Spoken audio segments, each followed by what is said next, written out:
Agora eu vou falar dos principais, as principais red flags, dos principais sinais de risco para transtornos do neurodesenvolvimento.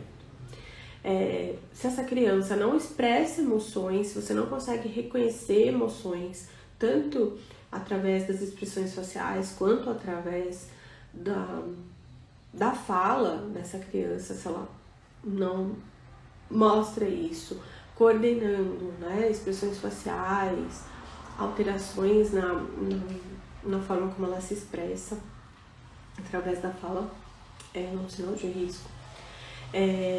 Se ela demonstra comportamentos extremos de medo, agressividade, timidez, tristeza, mas eu tô falando de algo assim fora do comum, deve-se procurar a avaliação, né, para ver o que está acontecendo.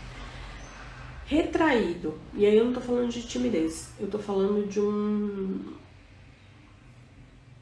fugir de situações, né? Mas também assim, fora do comum, não uma situação específica.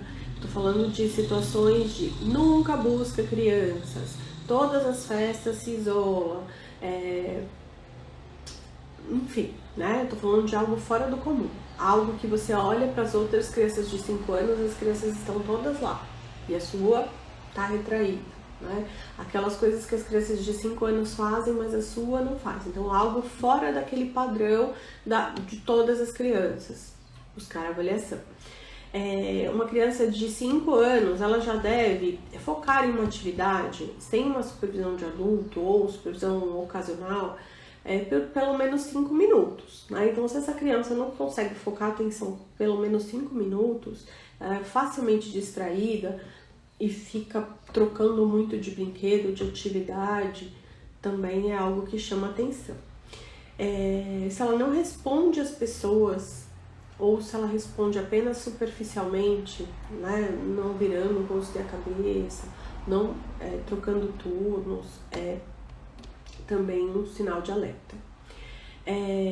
Se ela não consegue separar o real do imaginário, também é bem importante que a gente fique atento a isso, né?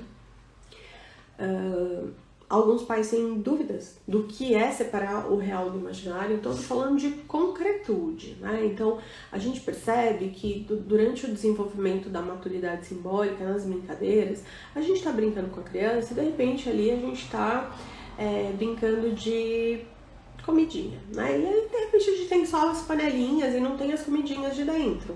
A gente não tem, de repente, a colher, a gente não tem o fogão, e a gente vai fingindo que a gente tá fazendo uma comidinha sem fogão. Às vezes, tem algumas crianças que elas têm dificuldade de brincar sem todos os elementos, elas são muito concretas.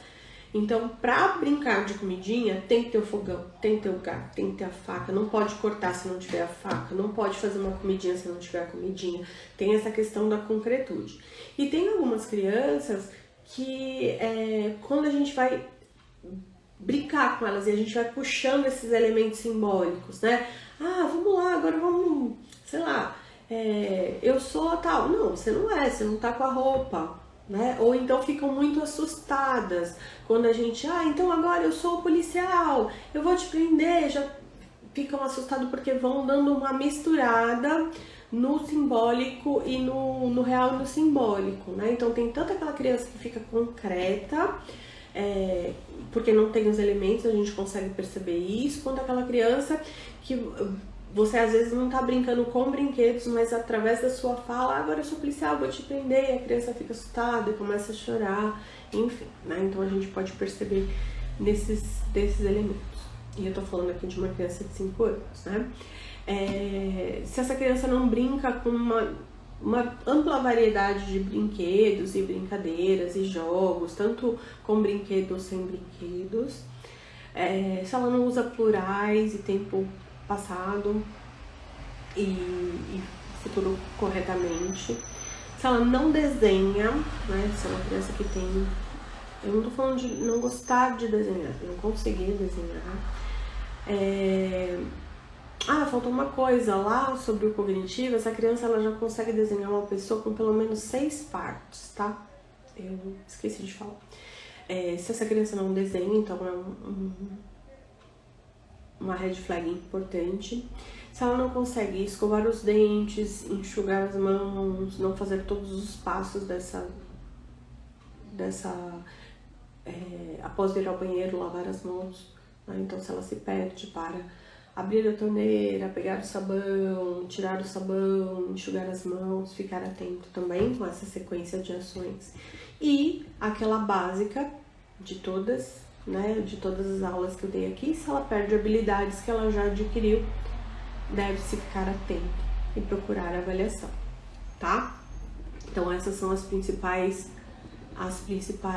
red flags para uma criança de 5 anos.